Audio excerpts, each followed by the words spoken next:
నిర్మాణ పాల్గొనడం చాలా సంతోషంగా మహిళా ఇంత ముందుగా మహిళలు కూడా మనం 50 మహిళా సోదరి మనులు చాలా సోదరుగా పెద్ద సంఖ్యలో ఇంకా మహిళలు తీసుకోవాలి.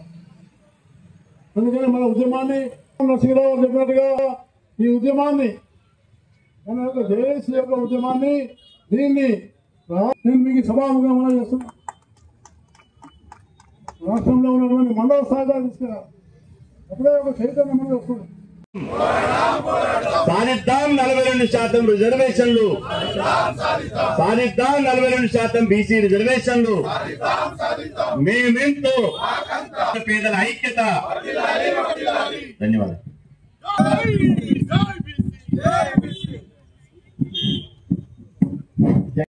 కార్పొరేషన్ ఏర్పాటు చేశారు. ఆ కార్పొరేషన్ ఏర్పాటు చేసినారు. ఇది చాలా స్వాగతించదగ్గ విషయమే. కానీ వాటికి 3 ఏళ్ల నుంచి ఏ రకమైనటువంటి నిధులు లేవు. కేవలం చైర్మన్కు కారు ఫోను ప్యూను ఇస్తే లాభం లేదు. నిధులుంటే కానీ కార్పొరేషన్ మనం చేయలేదు. కాబట్టి ఆ నిధులు లాస్ట్ ఇయర్ కూడా అంటే అంతకుముందు ఇచ్చినటువంటి 1,200 కోట్లు మాత్రమే ఇచ్చినాం.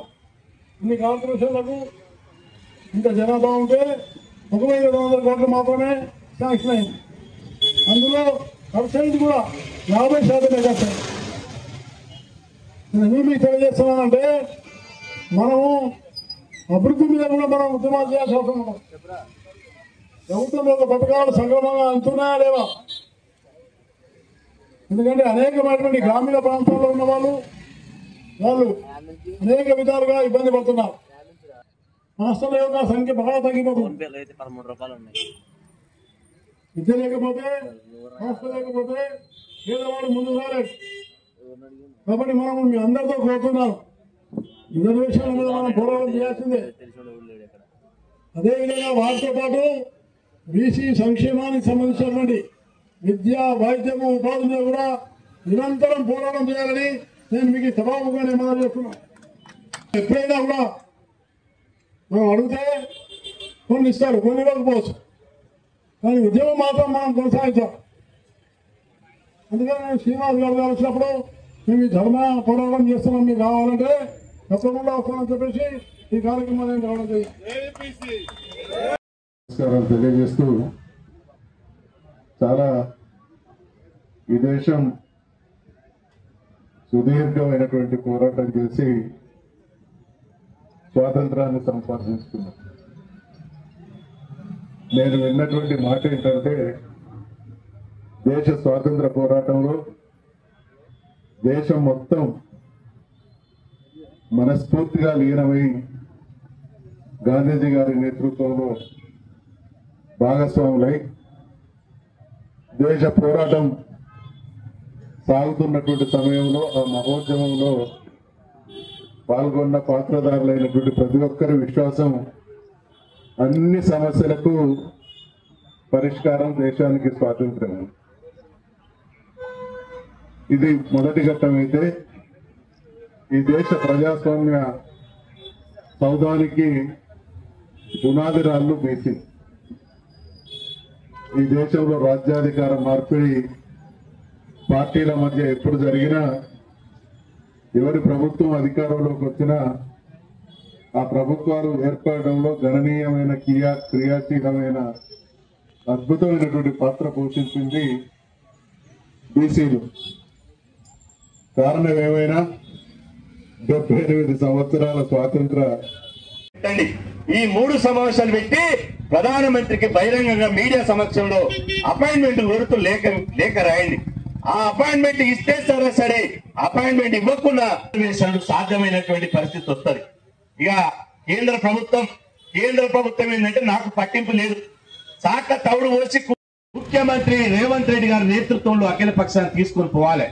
ఈ ధర్మ పోరాట దీక్ష ద్వారా మేము ఒకటే డిమాండ్ చేస్తున్నాం, అడగాల్సిన వాళ్ళు అడగాలి, నిలదీయాల్సిన వాళ్ళు నిలదీయాలి, అడగాల్సిన వాళ్ళు అడగాలి, నిలదీయాల్సిన వాళ్ళు నిలదీయాలి, చట్టం చేయాల్సిన వాళ్ళు చేయాలి. అడగాల్సిన వాళ్ళు ఎవరు, నిలదీయాల్సిన వాళ్ళు ఎవరు? కాంగ్రెస్ ప్రభుత్వం, కాంగ్రెస్ పార్టీ అడగాలి, నిలదీయాలి, చేయాల్సింది కేంద్ర ప్రభుత్వం చేయాలి. నరేంద్ర మోదీ బీసీ అయినప్పటికీ 11 సంవత్సరాలుగా నరేంద్ర మోదీ గారు చేసింది ఏంది అంటే బీసీలకు అల్లికి అల్లి సున్నకు సున్నా. ఆయన ఏమి చేయలే. ఇవాళ మీరు కాంగ్రెస్ పార్టీ రాహుల్ గాంధీ గారు ఇవాళ దేశవ్యాప్తంగా కులగైన కావాలి, ఎవరి వాటా వాళ్ళకు దక్కాలి అని చెప్పి రాహుల్ గాంధీ గారు అంటున్నారు. కాబట్టి రాహుల్ గాంధీ గారిని తీసుకొని అలాగే అఖిల పక్షాన్ని తీసుకొని ప్రధానమంత్రి గారిని కలవాలి అని చెప్పి మేము డిమాండ్ చేస్తున్నాం. గౌరవ ప్రధానమంత్రి నరేంద్ర మోదీ గారు అపాయింట్మెంట్ ఇవ్వకపోతే, మీకు సమయం ఇవ్వకపోతే అక్కడనే ప్రధానమంత్రి ఇంటి ముందర వంట వార్పు పెట్టండి. మా అర్థంకి దయాకరన్ ప్రధానమంత్రి నరేంద్ర మోదీ గారు కనుక మీకు సమయం ఇవ్వకపోతే అక్కడనే వంట వార్పు కార్యక్రమం పెట్టండి. ప్రధానమంత్రి ఇంటి ముందర బైఠాయించండి. రాష్ట్రపతి గారిని కూడా కలవండి. రాష్ట్రపతి గారు ఇవ్వకపోతే రాష్ట్రపతి భవన్ ముందర వంట వార్పు కార్యక్రమం పెట్టండి, లేదా అక్కడనే బైఠాయించండి. మీరు కేంద్రం మీద కొట్లాడితే, కేంద్రం మీద మా దయాకరన్ వచ్చిండు, కోదండరాం సార్ ఉన్నారు, దయచేసి మీరు ప్రభుత్వాన్ని నోటీసులో పెట్టాలి. మీరు కొట్లాడితే బీసీ సమాజం మీ వెంట ఉంటది. కేంద్ర ప్రభుత్వాన్ని దోషిగా నిలబెట్టాలి. కేంద్ర ప్రభుత్వాన్ని మీరు దోషిగా నిలబెడితే మీ వెంట మేము ఉంటాం. మీరు వాళ్ళను దోషిగా నిలబెట్టకుండా, మీరే ఈ కొట్లాడకుండా మేమే ఎన్నికలు పోతున్నామంటే ఈ రిజర్వేషన్ల నుంచి 42% రిజర్వేషన్ల నుంచి మీరు పక్కకు జరిగిన వాళ్ళు అవుతారు. మీరు పారిపోయినట్లయితది. ఇవాళ కేంద్రం దోషిగా ఉండాల్సినటువంటి చోట మీ అంతలో మీరే దోషిగా బీసీ సమాజానికి దోషిగా నిలబడేటువంటి పరిస్థితి వస్తుంది.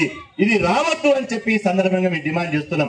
పిసిసి అధ్యక్షుడు మహేష్ కుమార్ గౌడ్ గారు వారు చిట్ చాట్ లో గాంధీ భవన్ లో మాట్లాడుతూ స్థానిక సంస్థల ఎన్నికలు హైకోర్టు తీర్పు ప్రకారం పోతాము అని చెప్పాడు. ఇవాళ ప్రకారం పోతాము, ఈ 2-3 రోజుల్లో ఒక నిర్ణయం తీసుకోబోతున్నాం స్థానిక సంస్థల ఎన్నికల మీద అన్నాడు. నేను అంటున్నా, అన్న మహేష్ అన్న గారు, మీరు ఒక బీసీలకు ఒక బ్రాండ్. మీరు పిసిసి అధ్యక్షుడు అయిన తర్వాతనే ఇలా కాంగ్రెస్ పార్టీలో ఒక సామాజిక న్యాయం వైపు ఆలోచిస్తారు. 5 ఎమ్మెల్సీలు అయితే 5కి 5లో ఎస్సీ ఎస్టీ బీసీ మైనార్టీ మహిళలకు మాత్రమే 5 ఎమ్మెల్సీలు ఇచ్చారు. మొన్న జూబ్లీహిల్స్ ఎన్నికల్లో మిగతా పార్టీల అగ్రకులాలకు ఇస్తే మీరు పిసిసి అధ్యక్షుడిగా మొదటిసారి ఒక పిసిసి అధ్యక్షుడు నుండి ఒక బీసీ బిడ్డకు బీపా మీద సంతకం పెట్టారు. కాబట్టి మీకు తెలంగాణ రాష్ట్రంలో బీసీలంతా మీ వైపు చూస్తున్నారు. మీరు ఆ విధంగా మాట్లాడిన దాన్ని ఇవాళ బీసీ సమాజం జీర్ణించుకోలేకపోతుంది. దయచేసి మహేష్ అన్న గారికి మేము విజ్ఞప్తి చేస్తున్నా, బీసీల తరపున గతంలో ఎట్లా కొట్లాడిలో ప్రభుత్వం నుండి కూడా ఎట్లయితే అధిష్టానంతో ఎట్లయితే ముఖ్యమంత్రి తోటి మాట్లాడిలో మీరు కూడా దయచేసి 42% రిజర్వేషన్లు రాజ్యాంగబద్ధంగా వచ్చిన తర్వాతనే స్థానిక సంస్థలకు ఎన్నికలకు వెళ్తామని చెప్పి మహేష్ అన్న గారు ప్రకటించాలని చెప్పి ఈ సందర్భంగా మేము విజ్ఞప్తి చేస్తున్నాం. ఆ తర్వాత ఇది మహేష్ అన్న మాట్లాడిందంటే ప్రభుత్వం మాట్లాడిపించింది, ముఖ్యమంత్రి గారు మాట్లాడిపించిందని మేము అనుకుంటున్నాం. కాబట్టి ముఖ్యమంత్రి గారికి మేము డిమాండ్ చేస్తున్నాం, మీరంటే మాకు గౌరవం ఉంది. ఎందుకు గౌరవం ఉంది? స్థానిక సంస్థల ఎన్నికలు 2 సంవత్సరాల సంధి ఆపి మీరు 1931 తర్వాత కులగన్న చేయలేదు, కులగన్న చేశారు. మొదటిసారి బీసీలు 56.36% అని చెప్పి తేల్చారు. అదేవిధంగా బిల్లు పెట్టమంటే అసెంబ్లీ బిల్లు పెట్టారు. అసెంబ్లీలో చట్టం చేయమంటే చట్టం చేశారు. ఆర్డినెన్స్ చేయమంటే ఆర్డినెన్స్ చేశారు. ఇన్ని చేసిన తర్వాత కూడా రిజర్వేషన్లు రాజ్యాంగబద్ధంగా చట్టబద్ధంగా రాకముందే మీరు కాంగ్రెస్ ప్రభుత్వం ఎన్నికలకు వెళితే బీసీలను నమ్మించి గొంతు కోసిన విధంగా మీరు నమ్మించి మోసం చేసిన వాళ్ళు అవుతారన్న విషయాన్ని మర్చిపోద్దని చెప్పి సందర్భం గుర్తు చేస్తున్నా. మీకు ఒక మంచి అవకాశం ఉంది. ఢిల్లీ పెద్దల మెడలు ఉంచడానికి, కేంద్ర ప్రభుత్వంతో ఢిల్లీ తోటి తాడో పేడ తేల్చుకోవడానికి, రాజకీయ యుద్ధం చేయడానికి, రాజకీయ పోరాటం చేయడానికి మీకు డిసెంబర్ 1 నుంచి ఢిల్లీలో పార్లమెంట్ సమావేశాలు జరుగుతున్నాయి. ఇవాళ ఎన్నో తారీఖు? 13వ తారీఖు. ఇంకా 17 రోజులు ఉంది. మీరు 17 రోజులు ఆగితే డిసెంబర్ 1వ తేదీ నుంచి వర్షాకాల పార్లమెంట్ సమావేశాలు జరుగుతున్నాయి. మీరు 240 మంది ఇండియా కూటమి ఎంపీలు ఉన్నారు. మీ అధిష్టానంలో మీ అధినాయకుడు రాహుల్ గాంధీ గారు ఉన్నారు, మల్లికార్జున ఖర్గే గారు ఉన్నారు.